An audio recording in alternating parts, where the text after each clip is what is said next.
وَلْتَكُنْ مِنْكُمْ أُمَّةٌ يَدْعُونَ إِلَى الْخَيْرِ وَيَأْمُرُونَ بِالْمَعْرُوفِ وَيَنْهَوْنَ عَنِ الْمُنْكَرِ وَأُولَئِكَ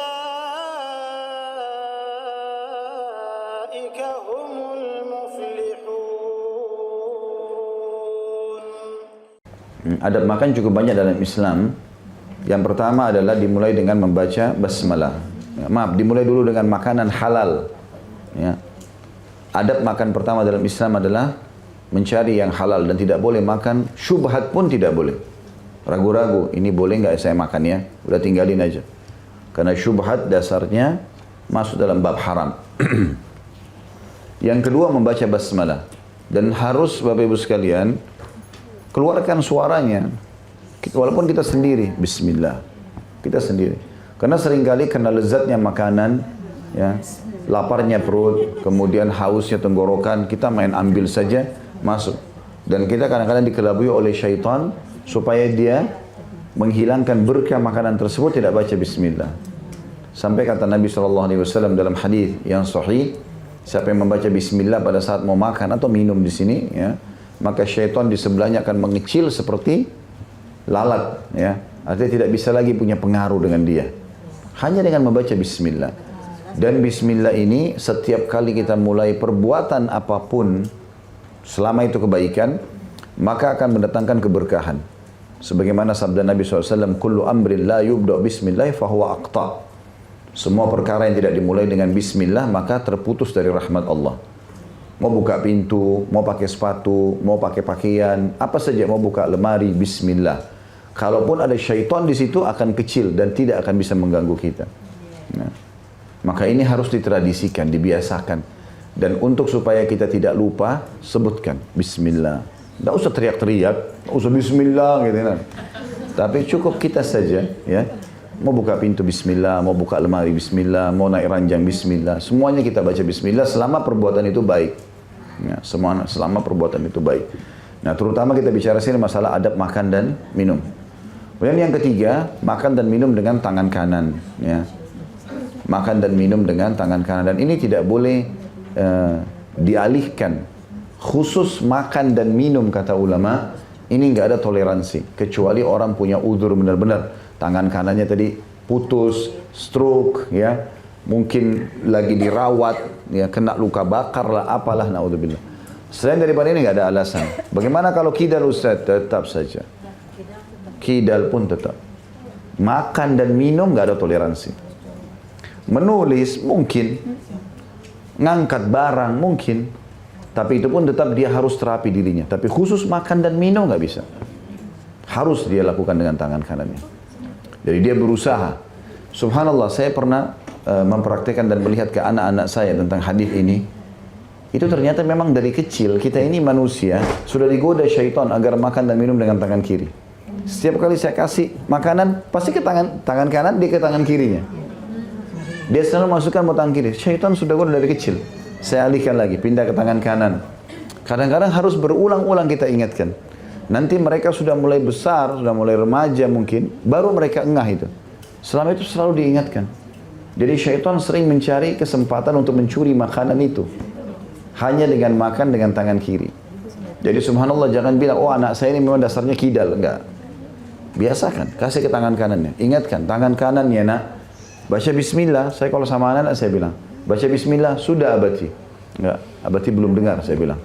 Belum dengar, saya mau dengar. Biasakan, bismillah, bagus. Enggak apa-apa, biar mereka jadikan kebiasaan. Karena kalau tidak, hal-hal yang sepele begini saja tidak dikerjakan, maka hal yang besar juga lebih tidak dikerjakan nanti. Kalau hal-hal yang kecil sudah biasa dikerjakan, maka akan sangat membantu untuk mengerjakan yang besar. Maka di sini kita harus membiasakan makan dan minum dengan tangan kanan. Dan itu harus dibiasakan. Harus kita berdoa kepada Allah Subhanahu Wa Taala agar dimudahkan ini. Dengan cara setiap mau makan, mau minum, ya Allah mudahkan agar saya tidak melupakan bismillah. Kemudian tangan kanan, itu harus. Dan saling mengingatkan. Ingat, alasan kidal dalam makan dan minum tidak diterima. Pasti bisa, nggak mungkin. Harus belajar. Kecuali hal-hal yang lain. Menulis dia sudah terbiasa, itu pun dia coba terapi. Apa susahnya dari sini kiri pindah ke kanan, dapat pahala. Apalagi kita pakai selama kita hidup. Gitu kan? Tidak ada sesuatu yang sulit. Nah, ini kadang-kadang maaf saya di majelis sering lihat begitu. Lagi asyik dengar pengajian, tangan kiri yang masuk, angkat minumnya, masuk makannya. Kenapa tidak pakai tangan kanan? Ya. Tentu ini bukan hardikan ya, tapi peringatan. Kalau sampai kepada kita, alhamdulillah, kita harus bersyukur kepada Allah SWT. Teman-teman harus hati-hati ya. Syaitan juga sering masuk ke dalam kejiwaan manusia untuk membuat dia menolak dakwah. Itu dibuat sensitif untuk dakwah. Kalau untuk yang lain dia nggak sensitif, tapi kalau dakwah sensitif sekali. Ah, ini orang sok tahu. Wah, masa sih sekeras itu? Syaitan buat begitu. Tapi kalau bicara masalah bisnis, biar para bisnisnya orangnya kasar, nggak apa-apa bagi dia. Kan aneh. Maka syaitan buat dia sensitif dalam masalah dakwah. Enggak, kita harus tahu ini panduan hidup. Bersyukurlah kita kepada Allah kalau ada yang menyampaikan kepada kita. Jangan membangkang. Kita belum bisa amalkan, bilang maaf saya belum bisa amalkan. Alhamdulillah, kalau kamu sudah bisa amalkan, insya Allah saya akan amalkan ya, doakan saya. Itu kan baik. Daripada harus membangkang, marah-marah sama orang yang nasihatin. Ya, itu parah sekali. Masa disampaikan kebaikan buat kita lalu kita menolak? Kan salah ya. Mestinya seperti itu. Maka ini pelajaran yang ketiga tentang pentingnya makan dan harusnya makan dengan tangan kanan dan tidak boleh ada pilihan. Pelajaran yang adab yang keempat dalam masalah makan adalah tidak menyelesaikan dengan satu suapan kecuali dasarnya memang itu kecil atau satu tegukan kalau minuman. Jadi sunnah Nabi SAW itu kalau minum mengganjilkannya. Ya, 3 kali misalnya. Jadi minum misalnya air putih walaupun kita haus. Bismillah, minum. Kemudian lepas. Dan Abdullah bin Umar setiap kali minum baca bismillah, setiap kali lepas alhamdulillah. Bahkan beliau sering kali untuk mengatur pola minum yang masuk ke tubuhnya itu sampai 10 dan 11 kali kadang-kadang dalam satu gelas. Bismillah dilepas, alhamdulillah. Bismillah lagi, alhamdulillah, gitu loh. Jadi mencari pahala dari satu perbuatan yang luar biasa. Dan Nabi SAW juga ingatkan, jangan kalian minum seperti unta. Ya, unta itu kalau minum, dia kalau sedot air, dia nggak berhenti sampai sudah masuk sekian liter ke tubuhnya. Maka dilarang. Unta punya leher panjang, leher kita pendek. Jangan disamakan. Ya. Maka ini harus hati-hati juga karena ini adab. Dan ada banyak penelitian tentang masalah itu tentunya. Orang kalau tiba-tiba walaupun dia haus ya. Dan ada peringatan juga dari Allah sebenarnya. Sebelum medis ini ya. Kalau dia minum buru-buru biasanya keselak ya. Tenggorokannya jadi nggak nyaman. Jadi akhirnya batuk, akhirnya segala macam. Itu peringatan dari Allah. Tubuh kita sendiri menolak itu. Maka cara yang terbaik adalah minum dan letakkan lagi. Juga kalau kita berhadapan sama orang kalau kita lihat minumnya sopan, pelan-pelan, kita hormati orang itu. Ada orang minum langsung dihabisin. Ambil lagi dihabisin. Karena orang juga nilai negatif. Allah buat fitrahnya itu tidak baik. Gitu. Kalau orang tidak mengikuti sunnah Nabi SAW. Yang kelima adalah tidak menghembuskan nafas atau bernafas pada saat mengunyah atau minum. Jadi misalnya kita lagi minum tadi, memang kita sudah nafas, pas kita mau baca bismillah minum, maka nafasnya ditahan. Bismillah lagi neguk masukkan itu jangan bernafas. Lepaskan, hembuskan nafas lagi. Ya, itu sunnah Nabi SAW. Dia melarang untuk menarik nafas ataupun menghembuskan nafas di makanan ataupun minuman. Maka itu juga termasuk adabnya. Kemudian yang keenam adalah memakan sesuatu yang dihidangkan di hadapan. Ya. Sebagaimana sabda Nabi SAW kepada Salamah. Salamah ini anaknya Ummu Salamah. Kebetulan beliau nikah sama janda namanya Ummu Salamah, anaknya ada Salamah. Tinggal bersama Nabi SAW. Waktu lagi dihidangkan makan sama Nabi SAW, maka Nabi bilang, wahai anak kecil, Samillah. Pertama sekali baca bismillah. Wa qul biyaminik, makan dengan tangan kananmu. Wa qul mimma yalik, dan makan apa yang dihidangkan di hadapanmu. Di sini khilaf ulama tentang masalah makan di hadapanmu. Ada yang mengatakan selama dia masih satu meja, maka masih dianggap hadapan. Dan meja itu ukuran memang untuk 1-2 orang makan, ya. Tapi kalau meja itu dasarnya panjang, maka cukup yang kira-kira kita terjangkau. Karena kalau kita ambil di sini, ambil di sana, maka orang juga menilai tidak baik. Ya. Beda kita tidak bicara kalau prasmanan ya. Prasmanan memang ini khusus nasi, sana khusus untuk tempe, sana untuk daging, beda.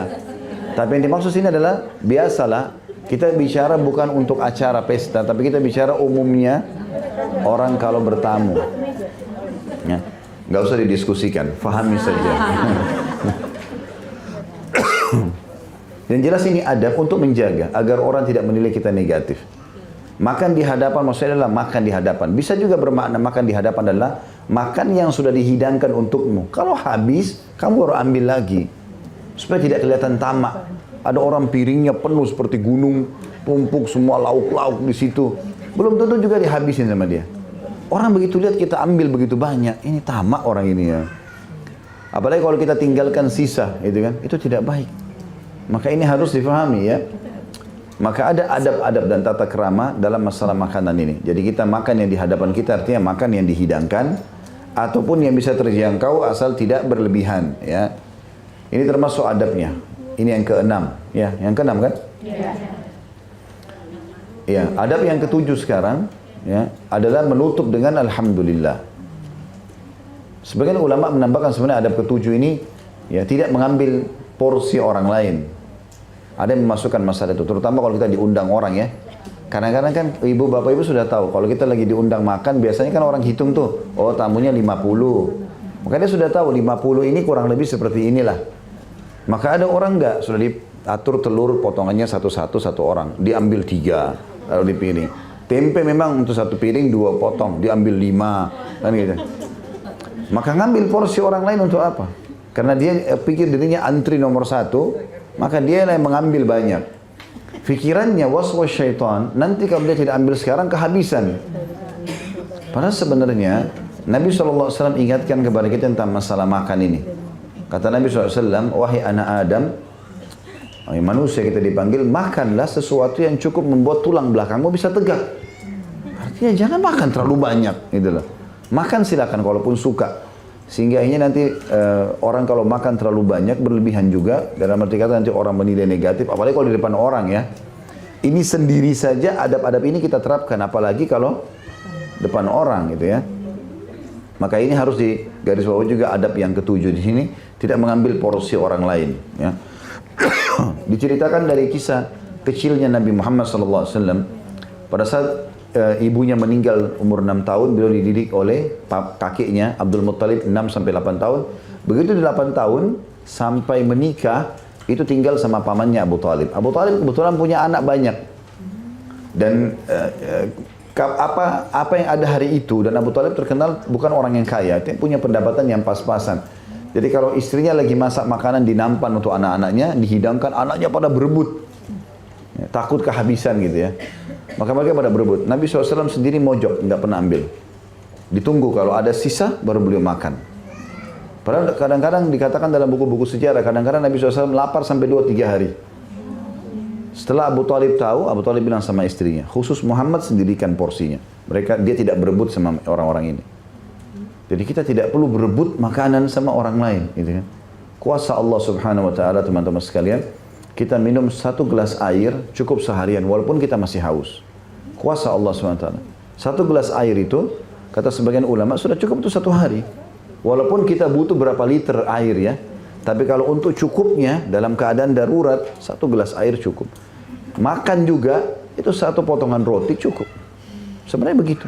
Walaupun kadang-kadang masih lapar, tapi kita bicara cukup atau tidaknya. Kalau lagi banyak porsinya nggak ada masalah. Tapi kalau enggak, artinya sampai akhirnya porsi itu memang sudah kehabisan makanan, kita harus paham ternyata tubuh kita cuma butuhkan seperti ini dan itu. Ya. Dan seterusnya. Maka ini harus difahami. Yang ke-8 terakhir adalah menutup dengan alhamdulillah, bersyukur kepada Allah Subhanahu Wa Taala. 7 tadi itu tidak mengambil porsi orang lain. Ohnya panjang sekali. Baik. Di sini teman-teman sekalian, masalah alhamdulillah ini bukan cuma alhamdulillah saja ya, tapi ada hadis Nabi SAW yang mulia. Siapa yang selesai makan membaca alhamdulillahilladzi at'amanihi wa razaqanihi min ghairi haulin minni wala quwwah, ya, ghufira lahu ma taqaddama min dzambi. Jadi sebelum saya terjemahkan, saya bilang kadang-kadang kalau lagi makan sama beberapa ikhwah, sama-sama selesai makan, saya bilang, mau nggak? Sudah kenyang perutnya, dapat pengampunan dosa juga. Mau Ustaz? Baik, dengarkan hadisnya. Itu hadis tadi. Kata Nabi SAW, siapa yang makan dan selesai makan, lalu dia baca segala puji bagi Allah, alhamdulillah, alladzi at'amanihi, yang telah menjadikan ini sebagai makananku, ya, atau memberiku makan makanan ini, warazaqanihi, dan menjadikannya rezeki untukku, min ghairi haulin minni wala quwwah, tanpa ada daya dan kekuatan dariku. Seperti la haula wala quwwata illa billah ya. Maka Nabi bilang diampuni dosa-dosanya yang lalu. Kita satu hari berapa kali makan? Apalagi ibu-ibu cemilannya Masya Allah. Apa ruginya? Sudah makan, kuenya enak, diampuni dosanya. Coba. Kan mudah sekali. Makanya tadi waktu saya sebutkan ini pasti syaitan bilang, kayaknya susah dihafal. Padahal sebenarnya tidak. Kalau diulang, kalau difahami enggak. Makanya tadi saya terjemahkan, Alhamdulillah, tahu kan? Baik. Segala puji bagi Allah. Alhamdulillah alladzi yang ya at'amanihi. Dalam riwayat lain kalau mungkin mau lebih mudah, riwayat lain mengatakan alhamdulillahilladzi at'amana wa razaqana. Alhamdulillahilladzi at'amana. Alhamdulillahilladzi at'amana wa razaqana min ghairi haulin minna wala quwwah. Jadi bisa diganti hi dengan na ya. Kalau memang yang dianggap hi-nya ini lebih berat, susah misalnya. Kan dibilang alhamdulillahilladzi at'amanihi wa razaqanihi min ghairi haulin minni wala quwwah. Bisa diganti alhamdulillahilladzi at'amana wa razaqana min ghairi haulin minna wala quwwah. Seperti itulah ya. Tapi ini doa setengah baris gitu, bukan satu baris. Cuma syaitan sering membuat kalau sesuatu yang baru kayaknya kita malas ya. Padahal sebenarnya ini pengampunan dosa. Kalau kita ulangi sehari kita makan 10 kali dengan cemil-cemilannya misalnya, maka 10 kali kita ulangi, hafal dengan sendirinya nanti. Alhamdulillahilladzi at'amanihi wa razaqanihi min ghairi haulin minni wala quwwah ya.